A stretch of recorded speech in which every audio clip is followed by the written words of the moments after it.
Turtles in a half shell. Turtle power. What's a half shell?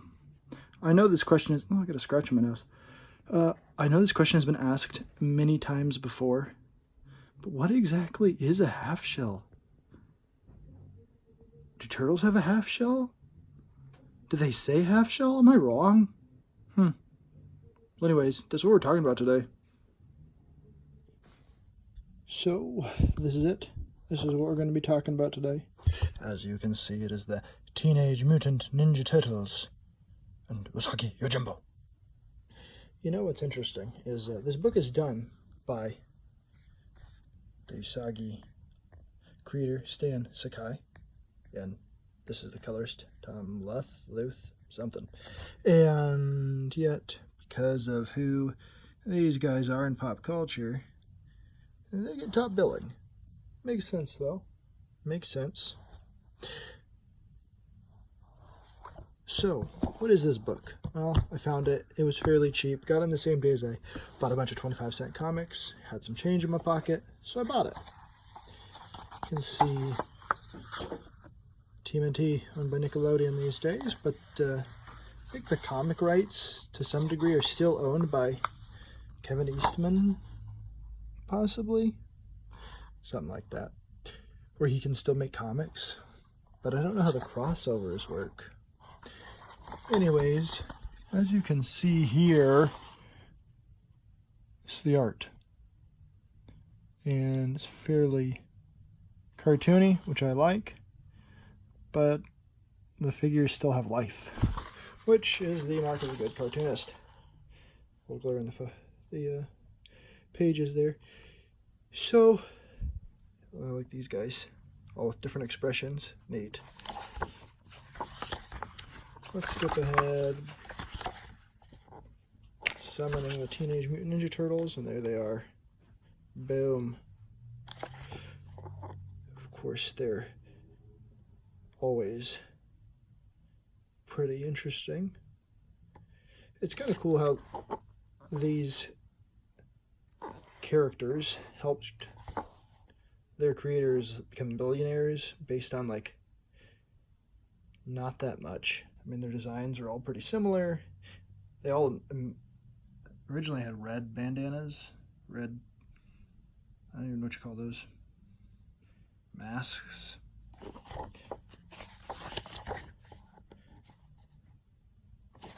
The story is fun, I guess you'd call it. It's fairly short, but interesting. And this was pretty cool. So this is a huge 4-page spread. That's pretty cool. It's a neat idea. I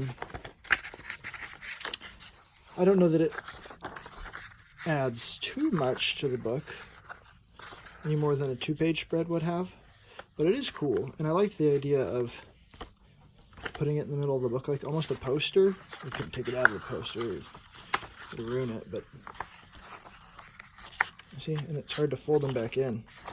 But otherwise, it's a pretty neat idea. So, I don't have much to say about the story. It's actually less than I thought it was going to be, but it was fun. I enjoyed it. But what's cool about this, and what I wasn't expecting, was the stuff in the back. This is the original crossover between TNMT and USAGI, and you can see that his art style has changed quite a bit. Like, USAGI's design is a lot more loose now. So look at these characters compared to what we saw earlier. A little bit more stiff. He's definitely improved, I guess. I don't know. They both have their merits. I'd like to see this in black and white, but it's not really drawn for that. It's drawn for color.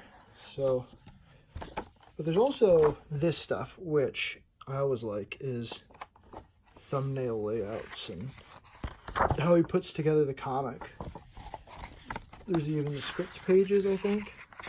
See, this 4-page spread here is killing me. I mean, I'm not really dying, but...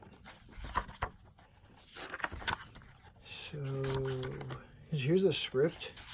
This kind of creative information about how these masters are putting together their comics is like really valuable. Look at that, that's a pretty cool cover. Harkens back to the olden days of TMNT. And there's even some artwork done by like Kevin Eastman in here. Pretty neat. Yeah. Overall, I'm satisfied with the book. Wasn't wowed, but if you can find this for cheap, I'd say pick it up. It's a neat little story, and it's kind of cool to see these characters cross over that have been so involved. Of course, he appeared on the cartoon show back in the day, and they crossed over multiple times before that. And that information in the back is really cool, really valuable for people that want to be creative or just interested in the creative process. So, as far as my recommendation, if you can get it for cheap, I'd say do it. But otherwise, there's not much to it. Adios.